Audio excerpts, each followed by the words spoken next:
Welcome into the official. We've got the running backs and tight ends dunking all over your face this show. Be sure and go back and check the quarterbacks episode and the receivers. We were showing you all the guys who are multi-sport athletes and how much they are, just taking it to the hardwood and really throwing down some sweet dunks. So definitely want to go check that out. This is one of our favorite shows of the year.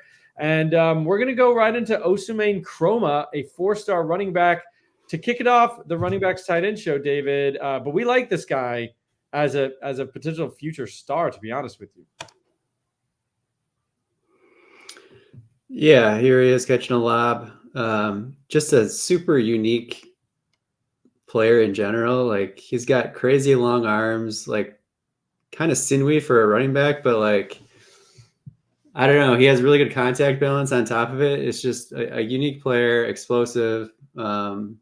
Looks like he is 93rd in the star, 93rd percentile in the star index. He's a 3-sport guy. We have him at a 4.640, 21.4 max mile per hour, ball carrier max mile per hour, 34-inch vertical, and I don't know. I adjusted his deadlift. I've seen him do I think it was 700 pounds with a hex bar or whatever. I think I adjusted it to 630 just because I think the hex bar is a little bit easier. No one cares about this. Okay. Anyways, 6 foot, 218. But yeah, whatever. 3-down guy, can catch passes, the whole thing, and apparently he can dunk too. So there you go. I mean, yeah, but the deadlift, whatever it is super strong. Yeah, he's strong. Very strong, dude. We like Chroma. He's built like a 3-down workhorse. That's all you need to know, really. Bo Jackson, another guy I think built like a 3-down workhorse. 6 foot, 215, headed to Ohio State. And oh yeah, he can dunk. Oh yeah, he can hit 500 on the baseball field, and a pretty dang good running back as well. So Bo Jackson, verified. What I guess is he 4 sports? Definitely 3 sports. I think he might be 4 because he runs track too. Yeah, he does track, and he's a baseball player. He rakes too. I think he has like a high baseball field. Yep.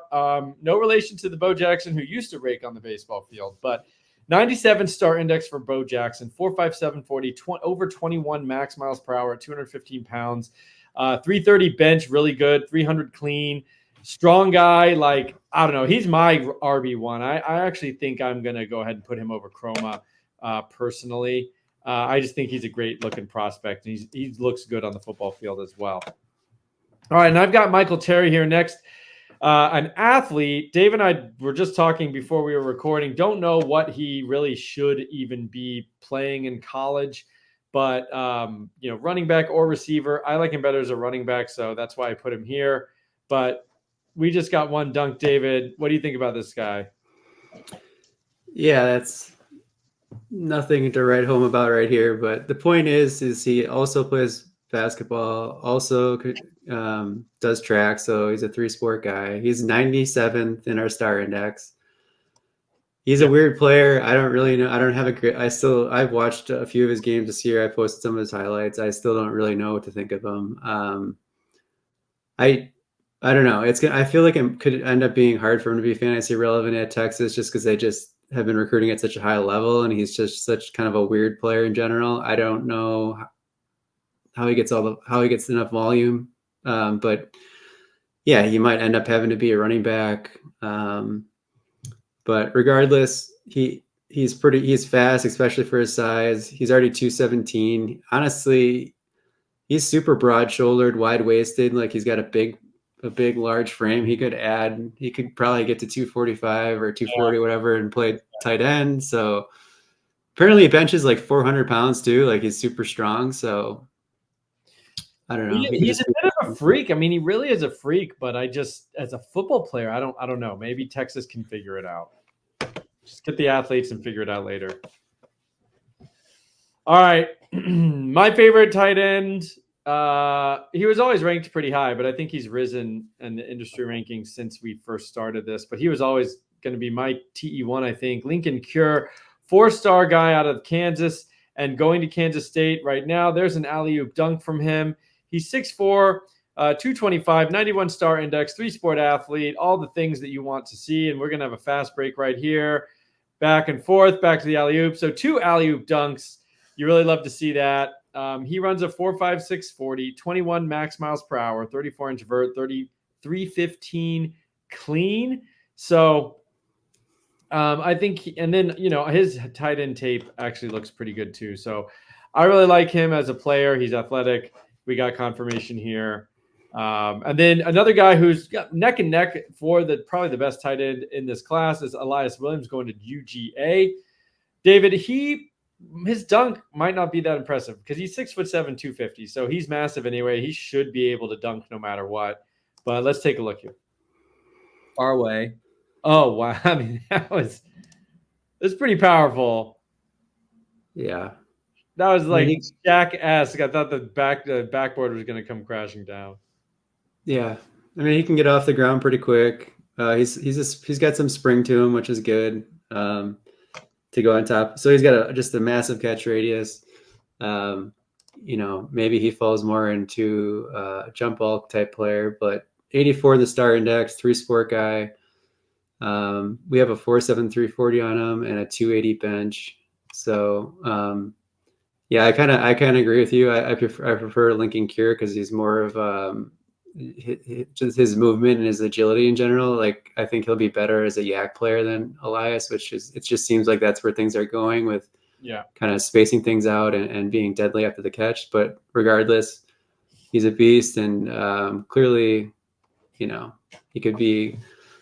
Looks like an NFL athlete. So yeah, he does. I kind of feel like, and it's just because they're both really tall, but like that Darnell Washington type, although he might be a little more athletic.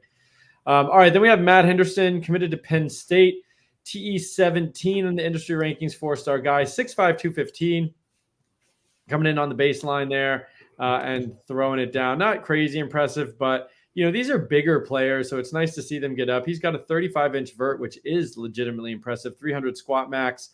And headed to Penn State, well, they'll probably make him even more of an athletic freak in their crazy, strength and conditioning program. And finally, I'm out of breath. We're going way down the line. Guy we have brought up before, though, tight end 120 in the industry rankings, a 3-star, committed to UConn. Xavier Watson, though, we don't have tons of data on him, but he looks like an athletic guy from the Northeast. I don't know if he's from the Northeast. I know he's committed to UConn, but he might actually not be from up there. I'm not sure. Anyway, take it away. Fill in the cracks about Xavier Watson here. Yeah, I went through UConn's offers and I came across him just because they did find Justin Jolie, who seems to be, before he transferred to NC State, who seems to be a pretty good player, but kind of in that same sort of mold.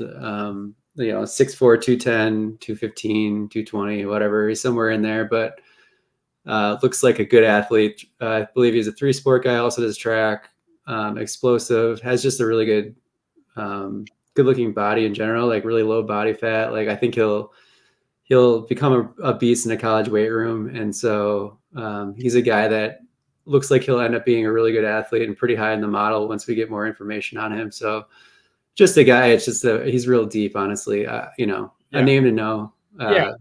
That's it. We're not in the business of out here like legitimately advocating to take freshmen going to UConn. So, but we do. I'll tell you what, it's really fun for me, even when we do the 3-star shows and the G5 shows, because we can go back 2 years ago, guys. We were like, hey, this is a 3-star to watch, and now they're starting for a G5 team or even in the P4. And it's nice to just plant your flag early, but none of these guys, I'm not even drafting them in a lot of leagues, but it's nice to know the name because the moment you hear they're getting playing time or something's happening, you're ready to pounce instead of just hearing the name for the first time and then being like, I'll give it a few weeks. If you already like the guy and you start hearing the buzz, it helps you get them on your team faster, I think. So anyway, thank you for all your work you put into this, David. I know that we were all busy getting clips today, so I appreciate that. This has been the Dunk Show 2025 class. Stick with the official, like and subscribe. And we'll see you guys next time.